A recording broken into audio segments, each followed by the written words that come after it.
T Jaleel അങ്ങനെ വിശേഷിപ്പിക്കുകയും ഒരു ഈമാനുള്ള കമ്മ്യൂണിസ്റ്റായി.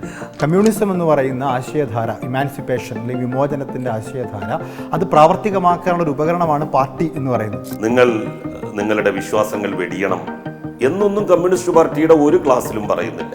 ലീഗ് പൊതുവെ ഈ ഹരിത പതാകയുടെ തണൽ എന്ന് പറഞ്ഞാൽ അറസ്റ്റിന്റെ തണലാണെന്നാണ്. ഇനി ഈ ചെങ്കൊടിയും അറസ്റ്റിന്റെ തണലായി മാറും. മുസ്ലിം ഗ്രൂപ്പുകളും മുസ്ലിം സംഘടനകളുമാണ് പറയുന്നത് കമ്മ്യൂണിസ്റ്റ് പാർട്ടിയിൽ അംഗമാകാൻ വേണ്ടി പാടില്ല. ഈ നിലവിളക്ക് കൊളുത്തുന്ന ഇസ്ലാമിക വിശ്വാസങ്ങൾക്കെതിരല്ല എന്നാണ് താങ്കൾ പറയുന്നത്. അല്ല, വിളക്ക് കൊളുത്തുന്നത് ഇപ്പോ ഫാത്തിമ തഹ്ലിയ വിളക്ക് കൊളുത്തി. എല്ലാ ഫത്വകളും വേണമെന്നില്ല, എല്ലാ ഫത്വകളും സ്വീകരിക്കണം എന്നില്ല, നമുക്ക് സ്വീകാര്യാവില്ല. ഞാൻ എന്താകുന്നില്ല, മതവിശ്വാസത്തെ ത്യജിക്കുന്ന ഒരാളായിട്ട് മാറുന്നില്ല. ദാർശനികമായ തലത്തിൽ വേറൊരു വഴിക്കും സംഘടനാപരമായി താങ്കൾ അതിന് പൊളിറ്റിക്കലി രാഷ്ട്രീയമായിട്ട് ഇങ്ങനെയും നമുക്ക് സഞ്ചരിക്കാം. അള്ളാന്റെ നാമത്തിലായിരുന്നു 2021 വരെ ലീഗിന്റെ MLA മുഴുവൻ സത്യപ്രതിജ്ഞ ചെയ്തിരുന്നത്. മുൻ മന്ത്രി KT ജലീലാണ് എനിക്കൊപ്പം. താങ്കളെ നേരത്തെ വിശേഷിപ്പിക്കുമ്പോൾ നമ്മൾ സാധാരണ സഹയാത്രികൻ എന്ന് വിളിക്കാറുണ്ട്. ഇപ്പോൾ സഹയാത്രികനല്ല, CPM അംഗമാണ്. യഥാർത്ഥത്തിൽ ഈ ഒരു ഇത്രയും വർഷത്തെ സഹവാസം കൊണ്ടുണ്ടായിട്ടുള്ള ഒരു സൈദ്ധാന്തികവും ചിന്താപരവുമായിട്ടുള്ള മാറ്റമാണോ, അല്ലെങ്കിൽ പാർട്ടി ഒരു ബുദ്ധിമുട്ടി നിൽക്കുന്നു, അപ്പോൾ ഒരു രാഷ്ട്രീയ സന്ദേശമായി വിശ്വാസികൾക്കും പാർട്ടിയിലേക്ക് വരാം, ന്യൂനപക്ഷങ്ങൾ അങ്ങനെ പാർട്ടിയിൽ നിന്ന് അകന്നിട്ടില്ല എന്നൊരു സന്ദേശം കൊടുക്കുന്നതിൻ്റെ ഭാഗമായിട്ടാണോ ഈ മെമ്പർഷിപ്പ്? പാർട്ടി ഒരു പ്രതിസന്ധിയിൽ നിൽക്കുകയാണ്. ഇടതുപക്ഷം ഇന്ത്യയിൽ തളർന്നു പോയാൽ ആ ദൗത്യം ഏറ്റെടുക്കാൻ രാജ്യത്ത് മറ്റു രാഷ്ട്രീയ പാർട്ടികളൊന്നും ഇല്ല. മതനിരപേക്ഷമായി മതേതരത്വത്തിൽ വെള്ളം ചേർക്കാതെ അതിനെ ഉൾക്കൊണ്ട് പ്രവർത്തിക്കുന്നവരാണ് കമ്മ്യൂണിസ്റ്റുകാർ, വിശിഷ്യ CPIM. 10-20 വർഷക്കാലം ഞാൻ CPIMൻ്റെ സഹയാത്രികനായിരുന്നു. അവരുടെ കൂടെ ചെലവഴിച്ച നാളുകളിലെ എക്സ്പീരിയൻസ് എനിക്ക് പാർട്ടിയിലേക്ക് കടന്നു വരുന്നതിന് പ്രചോദനമായിട്ടുണ്ട്. ആ സമയത്തൊന്നും തന്നെ എനിക്ക് എൻ്റെ മതവിശ്വാസം പുലർത്തുന്നതിന് യാതൊരു ബുദ്ധിമുട്ടും ഉണ്ടായിട്ടില്ല. അതിൽ നിന്ന് ഞാനൊരു കാര്യം തിരിച്ചറിഞ്ഞു: ആര് ഏത് മതത്തിൽപ്പെടുന്നു എന്നുള്ളതൊരു പ്രശ്നമല്ല. ഏതെങ്കിലും ആളുകൾക്ക് ആ വിശ്വാസധാരയുടെ താല്പര്യമനുസരിച്ച് ജീവിക്കാൻ ആഗ്രഹമുണ്ടെങ്കിൽ അവർക്കങ്ങനെ ജീവിക്കാം. പാർട്ടി ആരോടും ഇന്ന വിശ്വാസധാരയിലൂടെ നിങ്ങൾ പോകണം എന്ന് നിർബന്ധിക്കില്ല. നിങ്ങൾക്കിഷ്ടപ്പെട്ട വിശ്വാസധാരയെ നിങ്ങൾക്ക് പുൽകാം. ആ ഒരു കൺസെപ്റ്റിലാണ് പാർട്ടി മുന്നോട്ട് പോകുന്നത് എന്ന് എനിക്ക് മനസ്സിലായി. പിന്നീട് ഞാൻ പാർട്ടിയെ സംബന്ധിച്ച് കൂടുതൽ പഠിച്ച ഘട്ടത്തിലും ഒരു മതവിശ്വാസിക്ക് പാർട്ടിയിൽ അംഗത്വം നേടുന്നതിന് യാതൊരു തടസ്സവും പാർട്ടി പറയുന്നില്ല. അതായത് ഒരു ഈമാനുള്ള കമ്മ്യൂണിസ്റ്റ് ആവുക എന്നുള്ളതാണ്. അങ്ങനെ ആവാം, അതിൽ യാതൊരു തെറ്റും പെശകും ഇല്ല. KT ജലീൽ അങ്ങനെ വിശേഷിപ്പിക്കുകയും ഒരു ഈമാനുള്ള കമ്മ്യൂണിസ്റ്റായി. അങ്ങനെയല്ല ഞാൻ പറയുന്നത്. ലോകത്ത് ഒരു കമ്മ്യൂണിസ്റ്റ് പാർട്ടിയുടെ ഭരണഘടനയിലും കമ്മ്യൂണിസ്റ്റ് പൊളിറ്റിക്കൽ പാർട്ടികളുടെ ഭരണഘടനയിൽ മതവിശ്വാസിയായിട്ടുള്ള ഒരാൾക്ക് ഇതിൽ ചേരാൻ കഴിയില്ല എന്ന് പറഞ്ഞിട്ടില്ല. അല്ല, ഇതിൽ ഇങ്ങനൊരു പരിവർത്തനത്തിന് സൈദ്ധാന്തികമായ സംഘടനാപരമായ രണ്ട് ശൈലികളുണ്ടല്ലോ. ഇപ്പോൾ സൈദ്ധാന്തികമായൊരു പരിവർത്തനം വരണം, സംഘടനാപരമായി വിശ്വാസിയെ CPM ഉൾക്കൊള്ളുന്നു എന്നൊരു ബോധ്യം വരണം. പക്ഷേ ഒരു പ്രശ്നം എന്ന് പറയുന്നത് CPM പോലെ തന്നെ ഒരു ആശയധാര ഇസ്ലാമിനുണ്ട്. അതിന് ഓരോ കൺസെപ്റ്റിലും, മനുഷ്യരെന്ന കൺസെപ്റ്റിൽ, ഭൗതികമായി പ്രപഞ്ചത്തെക്കുറിച്ചുള്ള കൺസെപ്റ്റിനും പരലോകത്തുള്ള കൺസെപ്റ്റിനും, ഇത് CPM ഉൾക്കൊള്ളുന്ന കമ്മ്യൂണിസ്റ്റ് ആശയങ്ങൾ, അതിന് ഓരോന്നിനും ഓരോ തരത്തിലുള്ള വ്യാഖ്യാനങ്ങളുണ്ട്. ഇസ്ലാം അതിന് അതിൻ്റേതായ വ്യാഖ്യാനങ്ങൾ കൊടുക്കുന്നില്ല. അപ്പോൾ ഒരു രണ്ടും കൂടി ചേർന്ന് പോകുമ്പോൾ, ഞാൻ നേരത്തെ പറഞ്ഞ വാക്ക് ഉപയോഗിച്ചാൽ ഈമാനുള്ള കമ്മ്യൂണിസ്റ്റ് ആകുമ്പോൾ സ്വാഭാവികമായിട്ടും കമ്മ്യൂണിസമാണോ താങ്കൾ ഉയർത്തിപ്പിടിക്കുക, ഇസ്ലാമിൻ്റെ വിശ്വാസ പ്രമാണങ്ങളാണോ? അതിപ്പോൾ മുസ്ലിം ലീഗിൽ മഹാഭൂരിപക്ഷവും ഏകദൈവ വിശ്വാസികളാണ്. എന്നാൽ മുസ്ലിം ലീഗ് എന്ന പൊളിറ്റിക്കൽ പാർട്ടിയിൽ അവരംഗമാകുമ്പോൾ അവർക്ക് അത് പ്രയോഗവൽക്കരിക്കേണ്ട സന്ദർഭങ്ങളൊന്നും സാധാരണഗതിയിൽ വരാറില്ല. അതുകൊണ്ടാണ് ബഹുദൈവ വിശ്വാസികളായിട്ടുള്ള ആളുകൾ മുസ്ലിം ലീഗിൽ അംഗത്വമെടുക്കാൻ വേണ്ടി തയ്യാറായതും പാർട്ടിയുടെ ഭരണഘടന അതിന് എതിര് നിൽക്കാത്തത്. ഇപ്പോൾ വെൽഫെയർ പാർട്ടി അത് ജമാഅത്തെ ഇസ്ലാമിയുടേതാണ്. ജമാഅത്തെ ഇസ്ലാമിയുടേതായിട്ടുള്ള ഒരു ആശയധാരയുണ്ട്. എന്നാൽ വെൽഫെയർ പാർട്ടിയിൽ സഹോദര മതസ്ഥരായിട്ടുള്ള കുറച്ച് പേരെങ്കിലും പ്രവർത്തിക്കുന്നുണ്ടല്ലോ. അങ്ങനെയൊക്കെ വിശ്വാസ അനുഷ്ഠാന കർമ്മങ്ങളിൽ മറ്റൊന്നായിക്കൊണ്ട് തന്നെ ഒരു പൊളിറ്റിക്കൽ മൂവ്മെൻറ്റ്, അനിവാര്യമായിട്ടുള്ള ഒരു പൊളിറ്റിക്കൽ മൂവ്മെൻറ്റ് എന്നുള്ള നിലയിൽ നമ്മൾ ആ ഒരു തലത്തിലേക്ക് ദാർശനികമായി അതിനെ പടർത്തിയില്ലെങ്കിലും ഒരു പൊളിറ്റിക്കൽ പാർട്ടി എന്നുള്ള നിലയിൽ കമ്മ്യൂണിസ്റ്റ് പാർട്ടിയുടെ നയപരിപാടികൾ, പ്രമേയങ്ങൾ ഇവയനുസരിച്ച് മുന്നോട്ടു പോകാൻ നമുക്ക് താല്പര്യമുണ്ടെങ്കിൽ കമ്മ്യൂണിസ്റ്റ് പാർട്ടിയാകുന്നതിലും യാതൊരു തെറ്റുമില്ല. പാർട്ടി വിഭാവനം ചെയ്യുന്ന ഇപ്പോൾ ലെനിൻ, മാർക്സ് ഒക്കെ പാർട്ടിയെ വിഭാവനം ചെയ്തിട്ടുള്ളത് പാർട്ടി ഒരു ഉപകരണമാണ്. കമ്മ്യൂണിസം എന്ന് പറയുന്ന ആശയധാര, ഇമാൻസിപ്പേഷൻ അല്ലെങ്കിൽ വിമോചനത്തിൻ്റെ ആശയധാര, അത് പ്രാവർത്തികമാക്കാനുള്ള ഒരു ഉപകരണമാണ് പാർട്ടി എന്ന് പറയുന്നത്. അപ്പോൾ കമ്മ്യൂണിസ്റ്റ് പാർട്ടിക്ക് കമ്മ്യൂണിസത്തിൻ്റെ ഒരു ആശയ അടിത്തറയുണ്ടല്ലോ, വൈരുദ്ധ്യാത്മക ഭൗതികവാദം. അത് താങ്കൾ അംഗീകരിക്കാൻ പറ്റുമോ? താങ്കൾ കമ്മ്യൂണിസ്റ്റ് പാർട്ടി രണ്ട് നിലയിലാണ് നിലനിൽക്കുന്നത്. ഒന്ന് ഒരു ദർശനം എന്നുള്ള നിലയിലും മറ്റൊന്ന് ഒരു പൊളിറ്റിക്കൽ മൂവ്മെൻറ്റ് എന്നുള്ള നിലയിലും. കേവലം ഒരു ദാർശനിക പാർട്ടി മാത്രമല്ല കമ്മ്യൂണിസ്റ്റ് പാർട്ടി, എന്നാൽ കേവലം ഒരു പൊളിറ്റിക്കൽ പാർട്ടിയും അല്ല കമ്മ്യൂണിസ്റ്റ് പാർട്ടി. ഇത് രണ്ടും കൂടി ഇഴുകിച്ചേർന്നതാണ്. അപ്പോൾ ദാർശനികമായിട്ട് ഒരു പാർട്ടിയിൽ ചേരുന്നു എന്നുള്ള അർത്ഥത്തിൽ നമ്മളതിനെ കാണാതിരുന്നാൽ മതി. നമ്മളൊരു പൊളിറ്റിക്കൽ മൂവ്മെൻറ്റിൻ്റെ ഭാഗമാകുന്നു. കമ്മ്യൂണിസ്റ്റ് പാർട്ടിയുടെ നയപരിപാടികൾ, അവരുടെ പ്രമേയങ്ങൾ, ഇവ അംഗീകരിക്കാൻ നമുക്ക് സാധിക്കുന്നു. അങ്ങനെ സാധിക്കുന്ന ആർക്കും, ഏതൊരു മതവിശ്വാസിക്കും ആ പാർട്ടിയിൽ അംഗമാകാം. അടവ് നയമാണ് CPM സ്വീകരിക്കുന്നത്. അങ്ങനെയല്ല. അങ്ങനെയാണെങ്കിൽ കമ്മ്യൂണിസം എന്ന് പറയുന്ന BJP-യിൽ കമ്മ്യൂണിസം എന്ന് പറയുന്ന ഒരു അടിസ്ഥാന ആശയമുണ്ടല്ലോ, അതിൽ വൈരുദ്ധ്യാത്മക ഭൗതികവാദം എന്ന് പറയുന്നത്, ഈ പ്രപഞ്ചം എന്ന് പറയുന്നത് രണ്ട് തീസിസും ആൻറ്റി തീസിസും നമ്മളുടെ സംഘട്ടനമാണെന്നും അതിൽ സിന്തസിസ് എന്ന് പറയുന്നൊരു പുതിയ ഉൽപ്പന്നം ഉണ്ടാകുന്നു എന്നുള്ള പ്യുവർലി ഹെഗലിയൻ ദാർശനികത എന്നൊക്കെ ഉത്ഭവിച്ചിട്ടുള്ള സംഭവമാണ്. പക്ഷേ ഇസ്ലാം എന്ന് പറയുന്നത് സൃഷ്ടിവാദമാണ്, അള്ളാഹിൻ്റെ സൃഷ്ടിയാണെല്ലാം. ആ സൃഷ്ടിവാദത്തിൽ അവിടെ എല്ലാവരും അള്ളാഹിൻ്റെ സൃഷ്ടികളാണ്, അടിമകളാണ്. അപ്പോൾ അതും ഈ കമ്മ്യൂണിസവും തമ്മിൽ ഒരു തരത്തിലും ദാർശനികമായി ഒത്തുപോകുന്ന ഒന്നല്ല.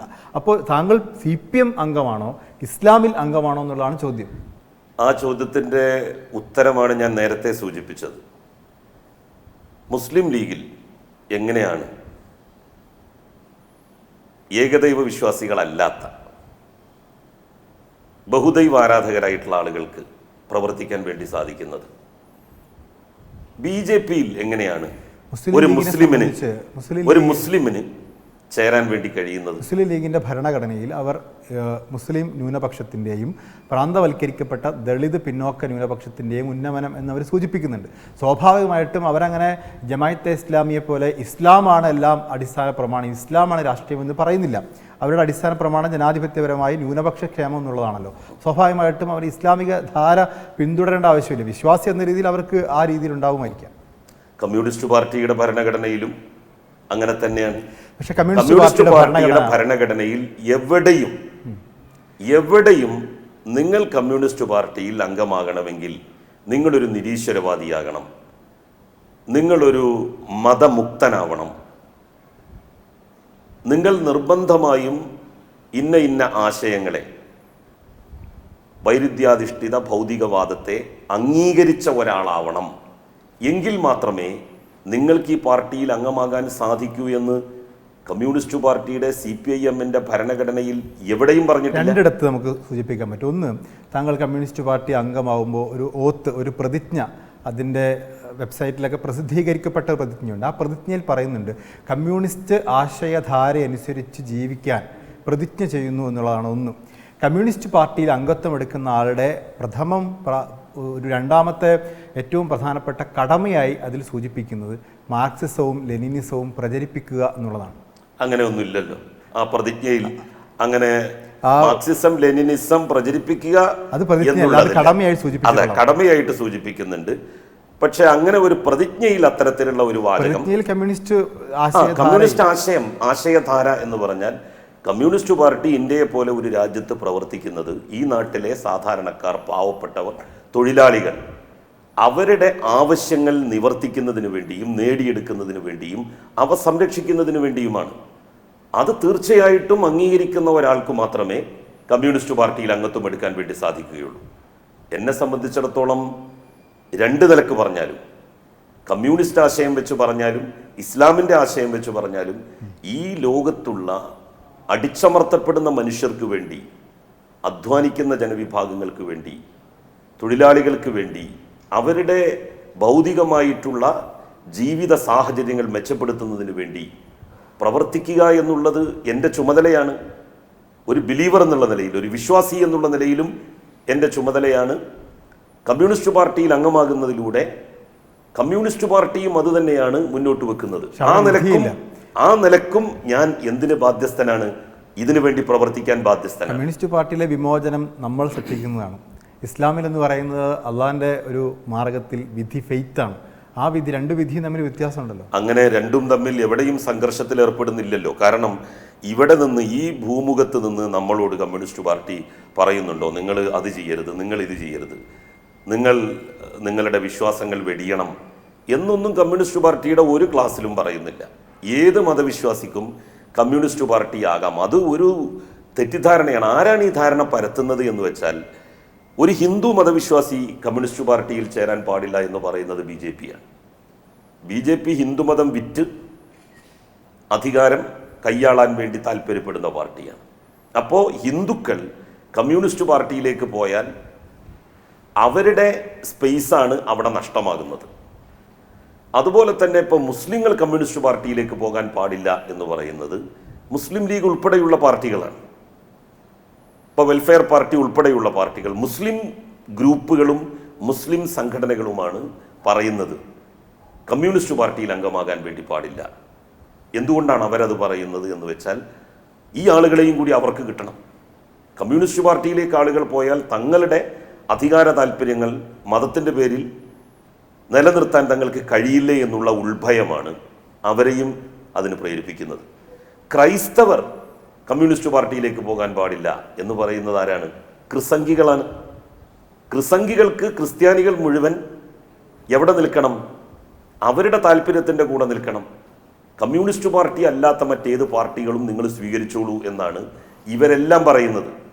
BJP പറയുന്നത് നിങ്ങൾ കോൺഗ്രസ് ആയിക്കോ, പ്രശ്നമില്ല.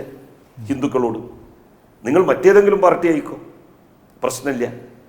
മുസ്ലിം ലീഗ് മുസ്ലിങ്ങളോടും പറയുന്നത് എന്താണ്?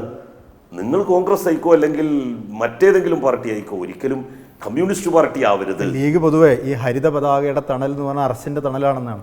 ഇനി ഈ ചെങ്കൊടിയും അർശിന്റെ തണലായി മാറും. അങ്ങനെ നമ്മൾ അതിനെ രണ്ടിനെയും മിക്സ് ചെയ്യേണ്ട കാര്യമേ ഇല്ല. പരലോകത്ത് നമുക്ക് എന്തെങ്കിലും കിട്ടണമെന്നുണ്ടെങ്കിൽ ഇവിടെ നമ്മൾ അതിനനുസരിച്ച് വർക്ക് ചെയ്യണം, പ്രവർത്തിക്കണം, നന്മ പ്രവർത്തിക്കണം. നന്മ ചെയ്താൽ മാത്രമേ അർശിന്റെ തണൽ കിട്ടൂ. അതല്ലാതെ ഏതെങ്കിലും മെമ്പർഷിപ്പ് നോക്കിയിട്ടോ കൊടി നോക്കിയിട്ടോ അല്ല അർശിന്റെ തണല് നിശ്ചയിക്കുക.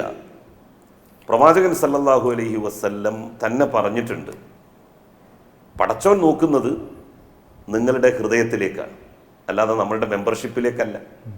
നിങ്ങൾ ഏത് പാർട്ടിയിൽ അംഗത്വം എടുത്തു എന്നുള്ളതല്ല അള്ളാഹു നോക്കുന്നത്. പടച്ചോൻ നോക്കുന്നത് നമ്മളുടെ ഹൃദയത്തിലേക്കാണ്. കമ്മ്യൂണിസ്റ്റ് പാർട്ടിയുടെ നയപരിപാടികളും പദ്ധതികളും ഒക്കെ ഇസ്ലാം കാര്യം ഉൾക്കൊള്ളുന്നതാണ്, ആ നന്മ ഉൾക്കൊള്ളുന്നതാണെന്നുള്ളതാണ്. കമ്മ്യൂണിസ്റ്റ് പാർട്ടിയുടെ അത്തരം കാര്യങ്ങളിലേക്ക് നമുക്ക് പോകണ്ട. എന്തിനാണ്?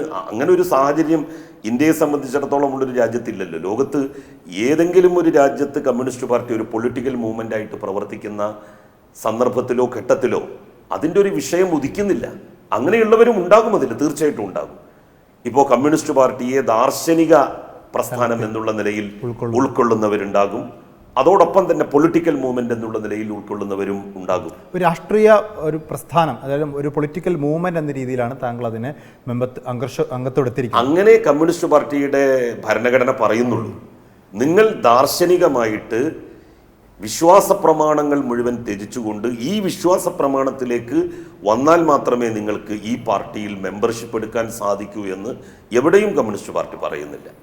ഈ കമ്മ്യൂണിസ്റ്റ് പാർട്ടി സാധാരണ പറയാറുണ്ട്, ഈ ജനാധിപത്യ പ്രക്രിയ, ഈ തെരഞ്ഞെടുപ്പ് എന്നൊക്കെ പറയുന്നത് കമ്മ്യൂണിസം പ്രചരിപ്പിക്കാൻ, അതിലേക്ക് പോകാനുള്ള മാർഗം മാത്രമാണ്. അപ്പോൾ ദാർശനികമായി അവർ അവിടെ തന്നെ നിൽക്കുകയാണ്, പക്ഷെ അവിടേക്ക് പോവാത്ത ഒരാൾ അംഗത്വം എടുക്കുന്നു എന്നുള്ളതാണ്. അതിപ്പോൾ കോൺഗ്രസ്സിലുണ്ടല്ലോ, മഹാഭൂരിപക്ഷം കോൺഗ്രസ്സിൽ ബഹുദൈവ ആരാധകരാണ്.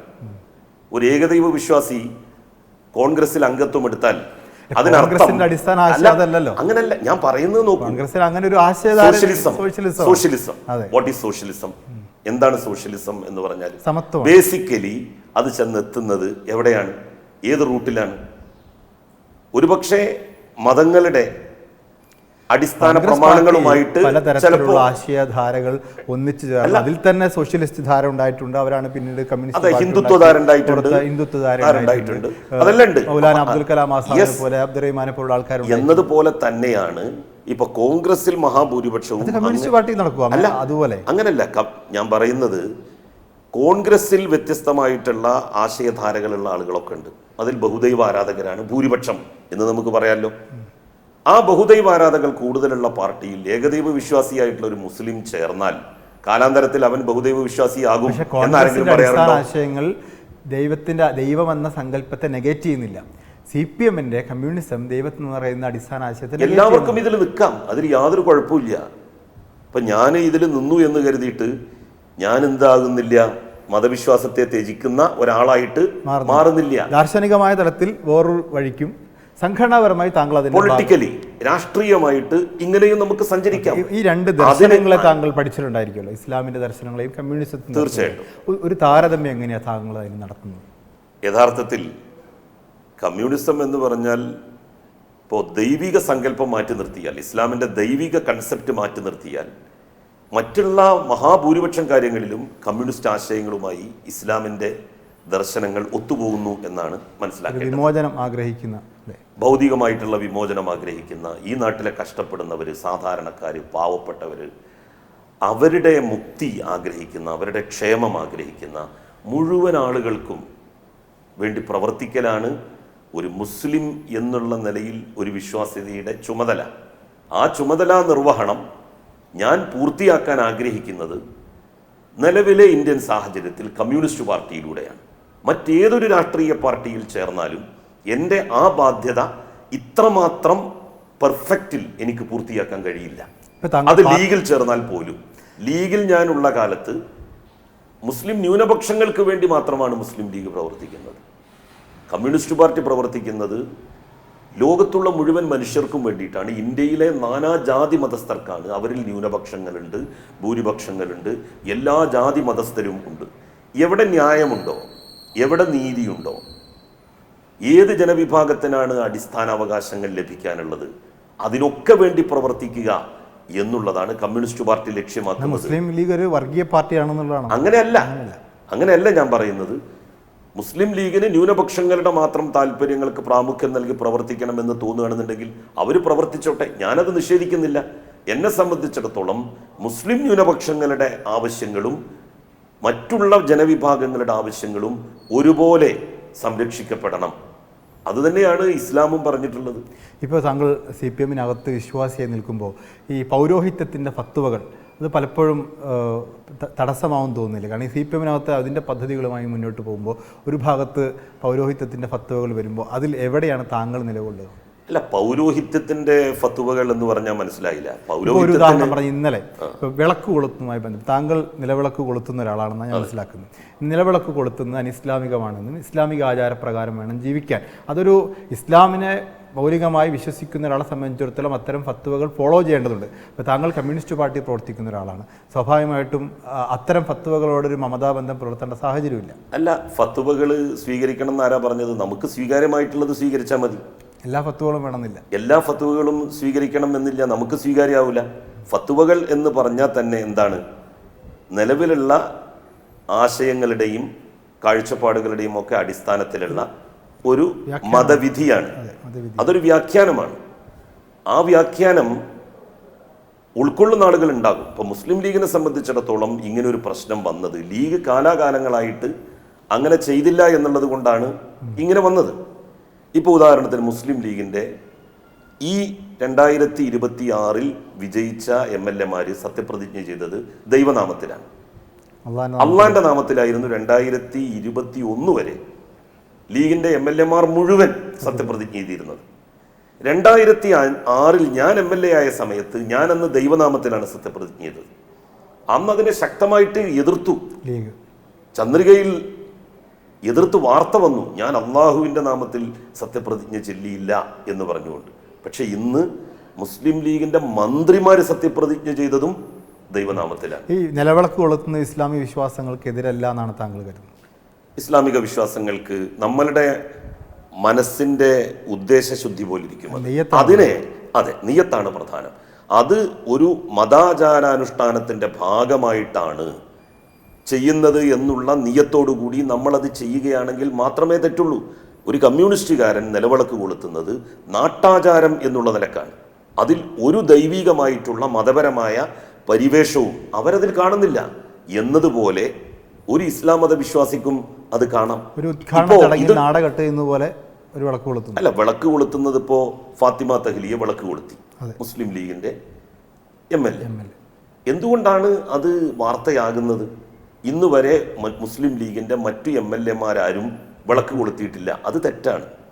കാരണം ഇബ്രാഹിം കുഞ്ഞ് മരണപ്പെട്ടു പോയി. അദ്ദേഹം വിളക്ക് കൊളുത്തുന്നത് ഞാൻ കണ്ടിട്ടുണ്ട്.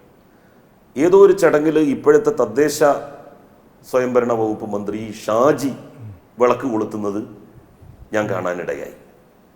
അപ്പോൾ വിളക്ക് കൊളുത്താം, അത് ദൈവികമായിട്ടുള്ള ഒരു പരിവേഷം, ഒരു മതവിശ്വാസത്തിൻ്റെ അനുഷ്ഠാനം അല്ലെങ്കിൽ ആചാരം എന്നുള്ള നിലയിൽ അതിനെ കാണാതെ ഒരു നാട്ടു സംസ്കാരം, ഒരു ദേശത്തിൻ്റെ സാംസ്കാരികമായിട്ടുള്ള ഒരു അടയാളം എന്നുള്ള നിലയിൽ അതിനെ കണ്ടു പോവുകയാണെങ്കിൽ ഈ പ്രശ്നങ്ങളൊന്നും ഇല്ല.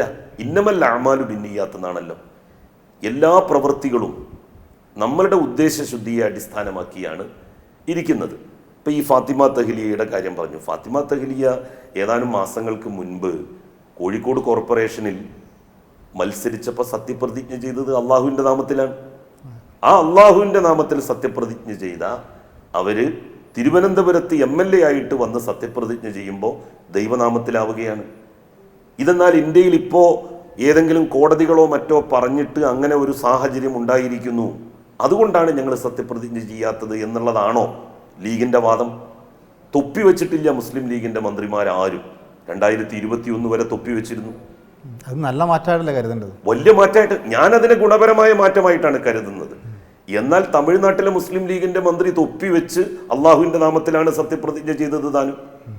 അപ്പൊ പുരോഗതി ഉണ്ടാകുമ്പോൾ കേരളത്തിലെ മുസ്ലിം ലീഗിന് മാത്രം ഒരു പുരോഗതി ഉണ്ടായ പോരല്ലോ, തമിഴ്നാട്ടിലെ മുസ്ലിം ലീഗിനും വേണ്ടേ പുരോഗതി? അപ്പൊ അവിടെ ഷാജഹാൻ അല്ലേ അവിടുത്തെ മന്ത്രി, ഷാജഹാൻ അള്ളാഹുവിന്റെ നാമത്തിലാണ് സത്യപ്രതിജ്ഞ ചെയ്തത്. അദ്ദേഹം തൊപ്പി വെച്ചിട്ടാണ് സത്യപ്രതിജ്ഞ ചെയ്തത്. ഇവിടെ എന്തുകൊണ്ടായിരിക്കും ഈ മാറ്റം? അത് ആരെങ്കിലും ഭയന്നിട്ടുള്ള മാറ്റമാണ് ലീഗിനെ സംബന്ധിച്ച്? അങ്ങനെയല്ല. കേരളത്തിൽ ഇതുവരെ മുസ്ലിം ലീഗ് അള്ളാഹുവിൻ്റെ നാമത്തിൽ സത്യപ്രതിജ്ഞ ചെയ്തതിന് വിരുദ്ധമായിട്ട് ഇപ്പോൾ എന്തെങ്കിലും സാഹചര്യങ്ങൾ നിലനിൽക്കുന്നുണ്ടോ എന്ന് പറയേണ്ടത് മുസ്ലിം ലീഗിൻ്റെ നേതാക്കന്മാരാണ്, അല്ലേ?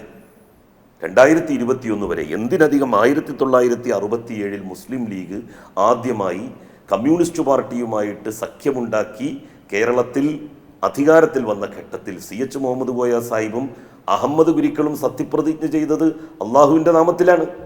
രണ്ടുപേരും തൊപ്പിയിട്ടിരുന്നു. കമ്മ്യൂണിസ്റ്റ് പാർട്ടി അവരോട് പറഞ്ഞു, EMS വലിയ ഭൗതികവാദിയാണല്ലോ, EMS അന്ന് CH-നോട് പറഞ്ഞിരുന്നു, CH തൊപ്പിട്ടിട്ട് പറ്റൂല, അള്ളാന്റെ പേരിലും സത്യപ്രതിജ്ഞ ചെയ്യാൻ പറ്റൂല, നിങ്ങൾ ദൈവത്തിന്റെ പേരിൽ വേണമെങ്കിൽ സത്യപ്രതിജ്ഞ ചെയ്തോ എന്നുള്ള ഒരു നിഷ്കർഷത അന്ന് കോടതിയുടെ നിർദ്ദേശമൊക്കെ വന്നത്. അല്ല, ഏത് കോടതി? ഒരു കോടതിയുടെ നിർദ്ദേശം വന്നിട്ടില്ല. കോടതിയുടെ നിർദ്ദേശം വന്നെങ്കിൽ തിരുവനന്തപുരത്തൊക്കെ അങ്ങനെ പലരും പല പേരുകളിൽ സത്യപ്രതിജ്ഞ ചെയ്തപ്പോൾ കോടതിയിൽ ചാലഞ്ച് ചെയ്ത്. അങ്ങനെയാണെങ്കിൽ ഞാൻ പറയുന്നത് തമിഴ്നാട്ടിൽ എന്തുകൊണ്ടത് ബാധകമല്ല മുസ്ലിം ലീഗിന്റെ നേതാവിന് സത്യപ്രതിജ്ഞ ചെയ്യാൻ? അദ്ദേഹം MLA ആയിട്ടും സത്യപ്രതിജ്ഞ ചെയ്തത് അള്ളാഹുവിന്റെ നാമത്തിലാണ്, അതുപോലെ തന്നെ മന്ത്രിയായിട്ടും സത്യപ്രതിജ്ഞ ചെയ്തത് അള്ളാഹുവിന്റെ നാമത്തിലാണ്. രണ്ടും ഒന്നു തന്നെയാണല്ലോ, ദൈവം എന്നുള്ള അർത്ഥത്തിൽ. യെസ്, അങ്ങനെ തന്നെ, അതിൽ തെറ്റില്ല. പക്ഷേ ഇക്കാലം അത്രയും അങ്ങനെ ചെയ്യുന്ന ആളുകളെ ഇസ്ലാമിൽ നിന്ന് പുറത്താക്കിയ അതേ ആളുകൾ തന്നെയാണ് ഇപ്പോ ദൈവനാമത്തിൽ എന്നുള്ളതിൽ സത്യപ്രതിജ്ഞ ചെയ്യുന്നത്. അതാണ് പ്രശ്നം. എന്നിട്ട് ആ വാദത്തെ അംഗീകരിക്കാൻ വേണ്ടി, അതിനെ എൻഡോഴ്സ് ചെയ്യാൻ വേണ്ടിയിട്ട് മതസംഘടനകൾ വരെ രംഗത്ത് വന്നു. അള്ളാഹു എന്ന് പറയുന്ന ആ ഒരു വാക്കുകൊണ്ട് എന്താണോ അർത്ഥമാക്കുന്നത് ആ അർത്ഥവ്യാപ്തി ദൈവം എന്ന വാക്കിനില്ല എന്ന് പറഞ്ഞുകൊണ്ട് ഞങ്ങളൊക്കെ വലിയ വിമർശനങ്ങൾ അതിന്റെ പേരിൽ ഏറ്റുവാങ്ങിയവരാണ്. മതപരമായി നിലനിൽക്കുന്നുണ്ട്. അപ്പോൾ 20 കൊല്ലത്തിന് ശേഷം എനിക്ക് 2006 തോന്നിയ ബുദ്ധി മുസ്ലിം ലീഗിന് 2026 തോന്നിയത്. എന്ന് വെച്ചാൽ 20 കൊല്ലം അവര് ഇത്യാദി കാര്യങ്ങളിൽ പിന്നിലാണ് എന്ന് അവർ സമ്മതിക്കേണ്ടി വരില്ലേ? ഇനി 20 വർഷം കൊണ്ട് വീണ്ടും മാറ്റങ്ങൾ ഉണ്ടാവും. ഇനി ചിലപ്പോ ദൃഢപ്രതിജ്ഞയാവോ മുസ്ലിം ലീഗിന്റെ മെമ്പർമാർ എന്നുള്ളത് കണ്ടറിയണം. കാരണം രാഹുൽ ഗാന്ധി ദൃഢപ്രതിജ്ഞയാണ് ചെയ്തത്. ഇന്ത്യൻ പാർലമെന്റിൽ രാഹുൽ ഗാന്ധി ദൃഢപ്രതിജ്ഞയാണ് ചെയ്തത്.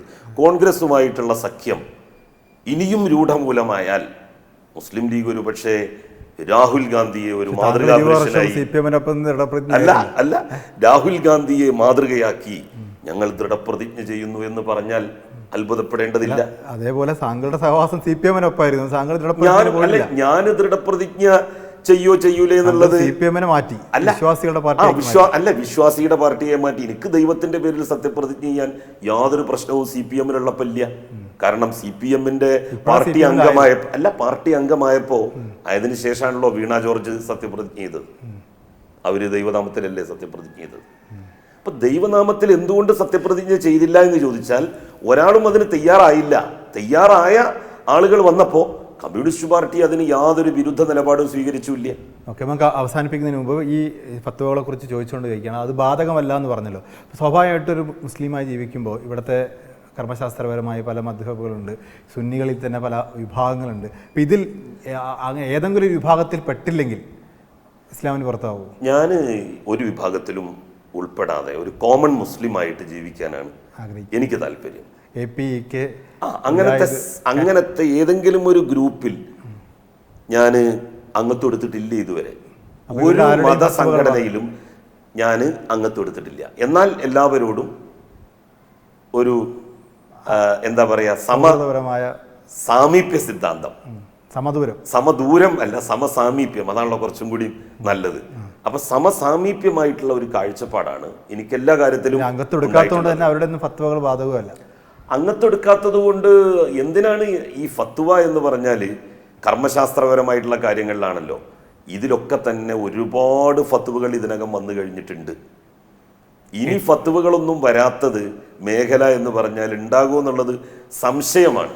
ഇപ്പോ എടുക്കാൻ പറ്റുമോ എന്ന കാര്യത്തിൽ ഒരു ഫത്വ ഇറക്കേണ്ടി വരും. അങ്ങനെയല്ല, CPM-ൽ സത്താർ പന്തലൂരിനെ പോലെ സമസ്തയുടെ ആളുകളൊക്കെ വിമർശിച്ചു തുടങ്ങി. CPM-ൽ പിന്നെ അതിനെ സംബന്ധിച്ച് ഞാൻ ഒരുപാട് ആലോചിച്ചിട്ടുണ്ട്. അപ്പോൾ ആലോചനക്കൊടുവിൽ എൻ്റെതായിട്ടുള്ള ഓരോരുത്തർക്കും ഇപ്പം നമുക്ക് ഇസ്ലാമികമായിട്ടുള്ള അറിവും ഭൗതികമായിട്ടുള്ള അറിവുണ്ടെങ്കിൽ നമുക്ക് തന്നെ അവയുടെ അടിസ്ഥാനത്തിൽ ഫത്വയല്ല, നമുക്ക് തീരുമാനിക്കാം നമ്മളുടെ കാര്യം എന്താണ് എന്ന്. നമുക്ക് മതവിധി കൊടുക്കാനുള്ള അവകാശമില്ല.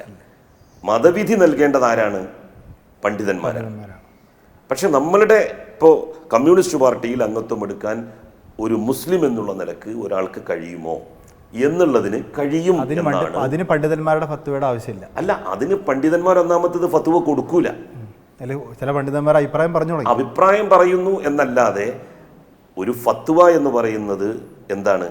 ഇതിനെ സംബന്ധിച്ച് ആധികാരികമായി ഒരു മതസംഘടന അല്ലെങ്കിൽ ഒരു പണ്ഡിതൻ ഫത്വ പുറപ്പെടുവിക്കുന്നതാണ്. ആ ഫത്വ എല്ലാവരും അംഗീകരിച്ചു കൊള്ളണം എന്നില്ല. ഇപ്പോൾ മുസ്ലിങ്ങളിൽ തന്നെ സുന്നി പണ്ഡിതന്മാർ പുറപ്പെടുവിക്കുന്ന ഫത്വ മുജാഹിദുകൾ അംഗീകരിക്കാറില്ല. മുജാഹിദ് പണ്ഡിതന്മാർ പുറപ്പെടുവിക്കുന്ന ഫത്വ സുന്നികൾ അംഗീകരിക്കാറില്ല. ജമാഅത്തെ ഇസ്ലാമി ഇത് രണ്ട് കൂട്ടർ പറയുന്നതും അംഗീകരിക്കാതെ വേറെ ഒരു തോട്ട് ഓഫ് വേ ആണ് അവർ അനുവർത്തിക്കുന്നത്. ഇത് അഭംഗുരം തുടരും. കാരണം എന്താണെന്ന് വെച്ചാൽ എല്ലാം ചലിക്കുന്ന പ്രസ്ഥാനങ്ങളാണ്. മുസ്ലിം ന്യൂനപക്ഷങ്ങളെ CPM-ലേക്ക് കൂടുതൽ അടുപ്പിക്കാൻ ഈ താങ്കളുടെ പ്രവർത്തന മേഖലയിലായിരിക്കുന്നു. മുസ്ലിം ന്യൂനപക്ഷങ്ങൾ തെറ്റിദ്ധാരണ കൊണ്ട് കമ്മ്യൂണിസ്റ്റ് പാർട്ടിയിൽ നിന്ന് അകന്നു നിൽക്കുന്നുണ്ട്. അവർക്ക് കമ്മ്യൂണിസ്റ്റ് പാർട്ടിയിൽ വന്നാൽ അവരുടെ മതപരമായ ദിനചര്യകൾ, നമസ്കാരം, നോമ്പ്, ഹജ്ജ്, അങ്ങനെ തുടങ്ങിയിട്ടുള്ള എല്ലാ കർമ്മങ്ങൾക്കും പോകാം. ഇപ്പം TK അംസാക്ക 3 or 4 തവണ ഉംറ ചെയ്തിട്ടുണ്ട്, ഹജ്ജും ചെയ്തിട്ടുണ്ട്. എല്ലാ വെള്ളിയാഴ്ചയും മൂപ്പരുടെ വീടിൻ്റെ തൊട്ടടുത്തുള്ള പള്ളിയിൽ പോയാൽ നമുക്ക് കാണാൻ വേണ്ടി പറ്റും ജുമാക്ക്. അപ്പം തൻ്റെ ജീവിതം കൊണ്ട് തന്നെ അദ്ദേഹം ഇതൊന്നും ശരിയല്ല എന്ന് തെളിയിക്കുകയാണ്. അങ്ങനെ തെളിയിക്കപ്പെട്ടുകൊണ്ടിരിക്കുന്ന ഒരു കാലത്ത് തീർച്ചയായിട്ടും അതിൻ്റെ ഒരു പരസ്യപ്പെടുത്തൽ ആവശ്യമാണ് എന്നുള്ളതിൻ്റെ കൂടി വെളിച്ചത്തിലാണ് ഞാനും ഭാര്യയും മെമ്പർഷിപ്പ് എടുക്കാൻ വേണ്ടി തീരുമാനിച്ചത്. അസ്സലാമു അലൈക്കും എന്ന് പറയുന്ന പോലെ തന്നെ ലാൽസലാം എന്ന് പറയാം. അസ്സലാമു അലൈക്കും എന്ന് പറഞ്ഞതിന് ശേഷം വേണമെങ്കിൽ പറയാം ലാൽസലാം. ലാൽസലാം ലാൽസലാം. ലാൽസലാം.